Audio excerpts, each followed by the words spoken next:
Well, again, man, it's great to meet you. Thank you so much for taking a minute out to talk about Outlate and your career in music. I appreciate it. No problem. Thank you, Joe. Yes, sir. So let's begin our journey into the music by asking this. 5 years ago, this pandemic was raging, really beginning, so many unknowns. Itineraries were washed away. Everything was altered. How did you make it through that time period, and how did it either influence this album or the way that you approach music today? Mm. The first thing I did, of course, was panicked because every time, I guess starting around March 12th, uh, every phone call I got, as a matter of fact, that one gig coming up that weekend was someplace in Southern California, and I was going to be doing something with Roy Hargrove. And every time the text message chimed, or there was a notification, or the phone rang, or there was an email notification, it was always cancel, cancel, cancel. So I went back to sleep. I went to sleep for 2 days, Yeah, and I said, "Well, this is how it ends. Not with a whimper or a bang, but with a cough." yeah, that's it. Uh, And I said, "Wow, this is crazy. Is this really it?" So uh, I watched my calendar just completely become eviscerated, and then I said, "Okay, you know what? I'll figure it out. We'll figure it out. It's all good." So I immediately said, "Huh? Well, I have nothing but time now, so I can finally sit at the piano for as long as I want because we weren't supposed to be outside. We weren't supposed to be socializing in person or social distancing and all that kind of stuff. And I'm kind of an introvert anyway, so I said, "Look, don't threaten me with a good time. I can stay in here." Um, but it was just very eerie, as I'm sure it was, for you in the Midwest.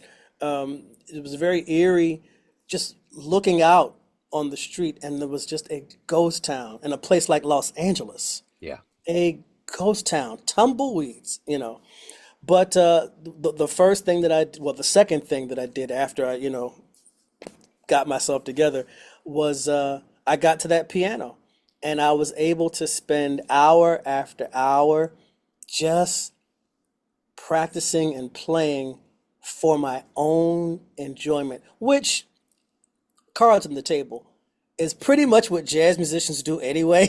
Let's just be 100% honest. And I don't want to lump everybody in my bag, but when you consider the the context or the content of jazz music and how the music is formed and how it's performed, and then you consider the listening audience, there's generally a great divide because the audience is not filled with a bunch of other jazz musicians. It's filled with jazz fans, most of whom don't really understand how jazz is synthesized. The elements in jazz are synthesized. They know what they like, they know what they hear, and they enjoy it. And I don't expect more from them than that. I'm glad they're there. Yeah. But once I'm on the bandstand and once I count the tune off, I'm in my own head. And I'm trying to play and engage with the musicians, not intentionally or proactively ignoring the audience, but just recognizing that the audience expects us to do what we do. And there's sort of an unspoken understanding that, hey, we're not musicians. We didn't go to the music schools and study theory. You're the musicians. We trust you. That's why we're here. So practicing during COVID was an audience of one, just me. And I could sit and be completely naked, figuratively, Yeah. make all my mistakes, go for stuff that I normally wouldn't go for on the bandstand, just to see what it's going to sound like, kind of like jumping in the deep end with both feet and not knowing what's at the bottom. So that was my response. That was my immediate response to COVID was recognizing that now I have time. I have more time than I ever wanted. I was going to figure some other things out, but I said I can really deep dive into this piano and work on my tempos and my keys and my articulation, and just because I had didn't have to worry about a schedule or a deadline. So talk to me about this album. You got a power lineup of cats that are on here. It's a wonderful sound. How did all of this come together between players, the artistic vision, the fact that it's real? How did this happen? We've all known each other for 30 something years, and I don't I know this particular aggregation of musicians had not performed together on the bandstand prior to 2024. Individually, or two of us or three of us kind of been on the same bandstands, but not that particular that group of five musicians. And it came up during a run at Smoke during one of the weeks that Paul Stash celebrates the Coltrane Festival, I think in the month of December. And it's usually, we pick from all the different cats on the scene and say, how about so and so, how about so and so, and it's usually the same, usually the same suspects, usually the usual suspects. And this particular group, it was kind of inspiring for me because I hadn't played with Nicholas in quite some time. I had played with Peter Washington maybe two or three times in that year, which was also unusual. I think I played with Peter Washington more in 2024 than I had throughout my whole career because he's just so very, very busy. But Farnsworth and Eric Alexander and we've spent a great deal of time on various bandstands in various contexts. So I thought this particular combination of musicians was pretty special. And I was engaged in renegotiating my contract with Smoke Sessions Records. And I wanted to have this first record of this new deal be something kind of different from the norm. Now, I had recorded quintet recordings before. I had been a part of that before. So the ensemble lineup or the setup was not unusual or new. But what was going to be different, a different experience for all of us, was how we were going to record the specific music that I had composed. And we did not have a day or two of rehearsal, which is normally what I would insist on. But COVID, and I'm pretty sure I can speak, maybe not so much globally, but absolutely for the 340 million of us in the United States. COVID was very much a game changer, an eye opener. It just made us see life differently. Yeah. And I'm always curious to talk to cats about this regarding their various responses to COVID. And it changed me in a way that made me want to do a deep dive into myself, personally, musically, spiritually, 360 degrees of retrospection. And I began to just change my energy and my attitude towards how I lived my life. I wanted to feel and become freer.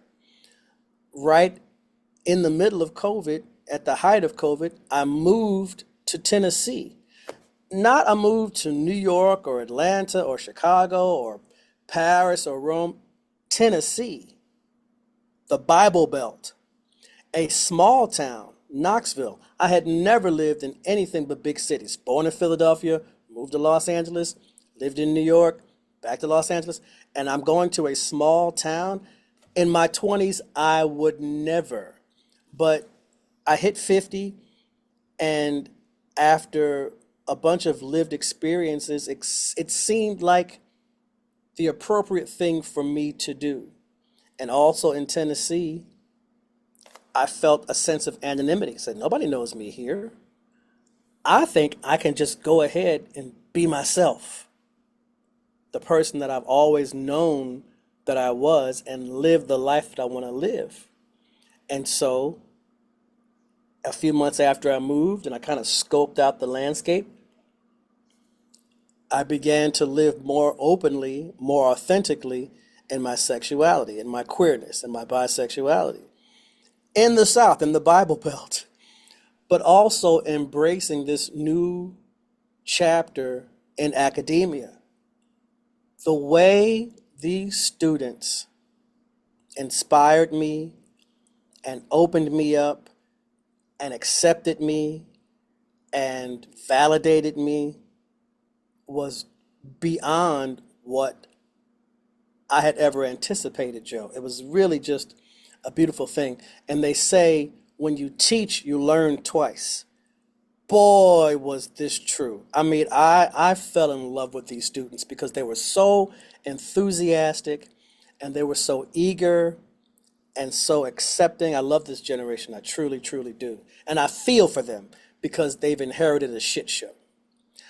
But after 4 years of that, I said, okay, I need another change. This whole, to get to your question and how it impacted my music and the tunes that I wound up composing for this recording.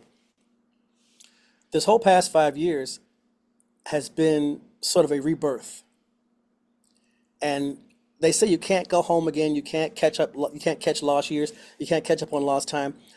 I don't know that I completely agree with that. Certainly you can't go back to the way things were. But I feel as though I am recapturing some of my youth, recapturing some of my 20s in terms of the experiences that I denied myself, the freedom to think a certain way, the critical thinking, the reckless abandon, the fearlessness that I did not have in my 20s. I I feel as though I'm embracing them now. And that fearless, that reckless abandon, that fearlessness has come out in my music in a way that you would think the music would sound all, super intense. No, I had spent decades playing super intense, hard driving music. And now I was just trying to chill and trust the musicians, which brings us to Out Late. And it's never too late and better late than never. The idea of finally being able to be authentic in my person and in my music and doing exactly what it is I want to do. But the only way, or one of the only ways that I could do this, and I'll wrap up with this, Sure. is by trusting people. You have to trust people. You have to be vulnerable. And that's very difficult to do because not everyone is trustworthy. So let me ask you this. How Yeah. did this jazz journey begin for you? How did you get into music and how did jazz become your career? Whew. My aunt and my uncle on my mother's side were both educators. And they used to bring me old textbooks, old history textbooks and things, and National Geographic. And they knew I played piano, so they would go to, flea markets. And back in the late 1900s, you could buy records for a quarter an inch, a quarter for an inch of records, and any records you chose at this particular flea market. So they brought home an inch of records, and in that inch of records, there was a Liberace Christmas, a recording by Rudolph Frimmel. I think he's called the Waltz, the Vagabond Waltz, I think was the tune. Uh, a recording by Raymond Lewenthal playing Beethoven's Moonlight Sonata, some kind of compilation called Magic Piano Moods. But what rounded out this inch of records, Joe, were three records that changed my life, just changed my life. And I was 5 years old. Art Blakey and the Jazz Messengers live at the Cafe Bohemia. Mint condition, which I still have to this day. Wow. The vinyl's this thick. And Ramsey Lewis, Sounds of Christmas, and Dave Brubeck, Time Further Out, the sequel to Time Yeah. Out, changed my life. I had already been playing gospel music, and some things that I heard on the radio, R&B and things like that, and pop. But being a church boy, Horace Silver on that Art Blakey record, it resonated with me on such a vibration that I didn't know how to respond. I just like, well, yes, this is bringing everything together. So those three records, that was the yeah, that was the deal breaker. That not the deal breaker, the deal sealer. That sealed the deal for me, and it's been swinging ever since. That's all I've ever wanted to do. I had no idea how I was going to do it, Joe. I had not a clue. And I don't think most young musicians, I don't even think Louis Armstrong or Duke Ellington, when they were children, knew how they were going to make a living playing jazz music. You know, and they had no idea that they were going to become the creators and the icons that they became. They couldn't have known. They could not possibly have known that. Miles Davis and company could not possibly have known going into the studio in March and April of 1959 that they would come out with a masterpiece like Kind of Blue. There's no way to know that. There's just no way to know. And now there are some musicians who, you know, think a little bit too much of themselves. Oh yeah, we're getting ready to make a. There's just no way you could have predicted what was going to happen in terms of how Louis Armstrong and the Hot Fives and the Hot Sevens was just going to impact the rest of the musical world. And I know for me, I said, I don't really care even so much about making a living. I'll figure that part out. But I know I want to play this music. Yeah. And the universe hears that. The universe sees, hears, and catches what you're trying to do, and hopefully puts you in places and situations where you can cultivate and engender a vision, or at least a mission. And that's what happened. The universe put me in the places that I needed to be. The universe got my name out amongst the people that needed to hear my name. And it started at my middle school with one of my good friends right now, but a former teacher, Alice Turner. And her husband, Ron, played jazz drums. So once somebody hears you, then the word just continues to spread quickly. And by the time I was 17 or 18, I was working with Gerald Wilson and Clara Bryant and Teddy Edwards and the Clayton brothers. Word is going to spread quickly. If you've got talent, that's not something you can keep a secret. And I was going to the Colburn School of Music, which at that time was called the Settlement, not the Settlement School, that's in Philly. It was called the Community School of Performing Arts. It was an annex of USC. And the dean of that school, the dean of that program, was tight with Wynton Marsalis. I'd never heard of Wynton Marsalis. I didn't know what a Wynton Marsalis was. What is that? Is that a sandwich? What is that? Yeah. And he brought Wynton to the school to do a master class. And Wynton heard me play. And then that was embarking upon yet another chapter that catapults me into the big wide world of jazz and jazz touring. So, what do you like the best about being a professional musician? What gets you up every day? Mm. What gets me up every day actually has nothing to do with playing jazz music. Now, at a certain point in my life, that was all I lived for. I breathed, drank, and ate jazz music. It was jazz or die, jazz or bust, ride or die, swing, swing, swing, swing, swing, because I had not yet developed my own personality. I had made playing jazz music my entire personality. It was a way for me to hide. It was a way for me to feel protected and safe because I was afraid of my own shadow. And I didn't have to worry about what I looked or sounded like, whether or not people were going to clock me because of the way I spoke, or the tone of my voice, or the way I used my hands, or the clothes that I wore. When I was sitting at the piano, it was the safest place for me to be because I was completely insecure and had low self-esteem. So once I finally came into myself and recognized who I was, I started asking I started asking this question of myself, the song by Billy Strayhorn, I want something to live for. And I needed something that went beyond playing jazz music as a profession, because now I had hit a wall there and it was not giving the same thing that it was giving when I was in my 20s and 30s.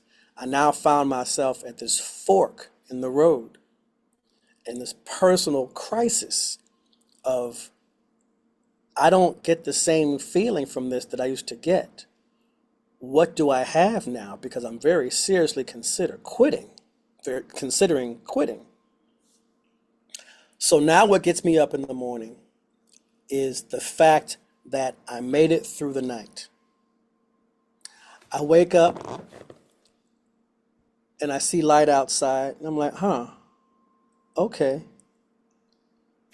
I made it through another night, and I get up, and there are things that I have to do. Like, for instance, this morning, there are a couple things I had to do. I have to doing this interview with you, and I have another one after that. So those are the things that make me get up in the morning and get started schedule wise. But on the days when I don't have anything scheduled, I can't wait to get outside. I live in downtown Los Angeles, and that has its good and bad. But just the idea of feeling good in my body and feeling good in my mind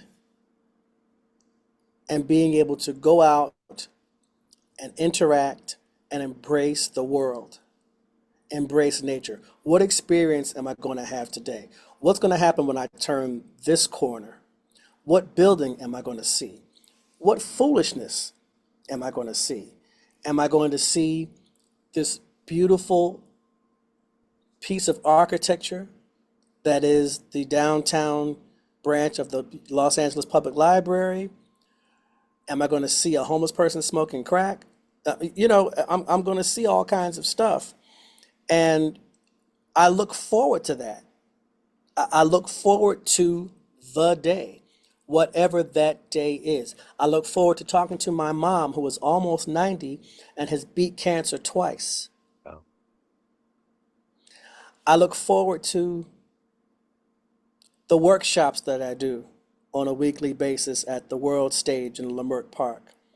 Every Saturday, I host a jazz workshop rather. And the students, the performers, the participants that come, we try out different things and we work on this concept, to work on that concept. And I look forward to the variance. It's tricky because when I lived in UT, when I lived in Knoxville teaching at UT, I had a schedule, and I'm very schedule oriented. And I'm actually I'm a little lost, Joe. For the past year, I've been a little out of sorts, a little lost, because so much of what I'm doing is kind of random. yeah. I have to program and plan things because I'm no longer in an environment that has the kind of structure that I like. And that was a choice that I made, but the reason that I left Knoxville is because, again, I felt a pull to just do something different. So as much as I like the structure, I also need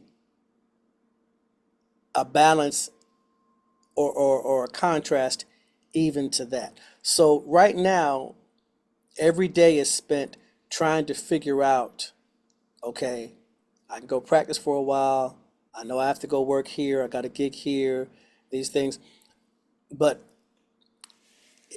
listen, I could easily, I know this is going to sound crazy, I could easily see myself at a regular 9 to 5 or 10 to 6 or whatever it is. I work in these hours and then I'm not working because of the structure that it gives me. Because I thrive inside of a schedule. You give me 3 hours, I'll give you the world. Well, wasn't that that was a news show's slogan? You give us 60 minutes and we'll Yeah. give you the world. Or Yeah, yeah, yeah, so, yeah. I you remember know, that. Yeah. you give me a deadline, bro. I can deliver. So me having to try to figure out how to function and balance inside of a schedule that is kind of random. Even when I plan, it's like I'll practice at the same time every day. I have breakfast same time every day. I work out the same time every day, and that takes up quite a bit of time. But there's still 14 other hours that I have to account for, and I have to become accustomed to not thinking that I have to do something every hour of the day. Yeah. This is the lie, the myth of capitalism that you have to, and the toxicity of capitalism, the idea of having to work. Before the 8 hour day, people worked 12 to 16 hours a day, and it was legal. And that's when the laws changed. Okay, we don't have to work 12 to 8, now you work 8 hours a day, which is still bullshit.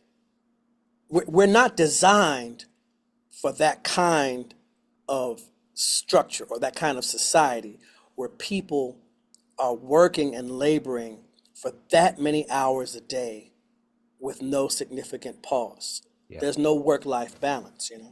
Yeah. So every day for me, to answer your question again, every day for me is spent going, what am I doing today? I know I have this, and this, and then what else is there? So at the end of the day, Eric, everyone has a perception of you, family, friends, fans, but you run the show. What's I your run the show. perception of you? Who do you think you are? Oh, who do you think you are? Who do you think Uh, you are? Mr. Big Stuff. I'm first and foremost a a a child of the universe. And I'm not trying to get all, woo. I'm a child of the universe. I am in this world like billions of other people, trying to figure out where I fit in. What am I here for? I'm asking the same questions as every other human being walking this earth. What am I doing? Why am I doing this? How can I do this? Well, if I do this, that person might try to stop me from doing this. And I think that's one of the big challenges in life is recognizing that the things you want to do, there's always going to be an obstacle. Whether that obstacle is conceptual or imagined, or whether it's real, like whether it's an actual person or condition or situation that's saying no. Either you're the wrong age, wrong gender, wrong color, wrong religion. But there's always going to be something in society that's setting up these barriers to keep us from doing these things. So who I am is just another person out of the 8 billion of us trying to figure it out. Do no harm, right? If we can just toss religion aside and all agree that we're not going to harm each other, man, the beauty in that. And then after that, I'm a son, I'm a sibling, I'm an uncle, I'm a friend, I'm a fan of jazz music before I'm a jazz musician. And what I long to be is a decent human being. That's who I am. Yeah. I So think. yeah, no, I get it. I totally feel it, man. So Out Late is the wonderful new album. If Thank you. anybody wants to catch you live, dig into anything else in your world, where's the best place to go? Oh, oh, Bandcamp, Apple Okay. Music, Spotify, and my website is ericscottreed.com, Okay. which stays current. All of my socials, the Eric Scott Reed, is across Instagram, Facebook, and I believe TikTok as well. And I post often, and I try to stay current. Okay. I love it. This has been wonderful. Thank you, sir. Thank you, Eric. It's wonderful to meet you. Thank you for the music. Thank you for your time. And I appreciate it, man. Best of luck with everything. My pleasure, Joe. Thank you so much. You have a great weekend. You too. Jazz fans, Joe Domino here, the host of the weekly Neon Jazz radio show and regular interview series being produced and distributed from Lee Summit, Missouri. We are very excited to let you know about the second annual Lee Summit Jazz Festival taking place again this summer on June 28th at the Bridge Space, located at 210 Southwest Market Street in downtown Lee Summit. Following the success of the 2024 festival, the lineup will include Lee Summit students, KC Area Youth Jazz, Paganova with Michael Pagan, Horoscope with Stan Kessler, Brad Gregory, Adam Larson, and the Lee Summit Jazz Orchestra. There will also be food trucks and vendors to round out a day of celebration. Early bird tickets are 2 for $30, and all details can be found at lsjazzfest.com. We can't wait to see you there.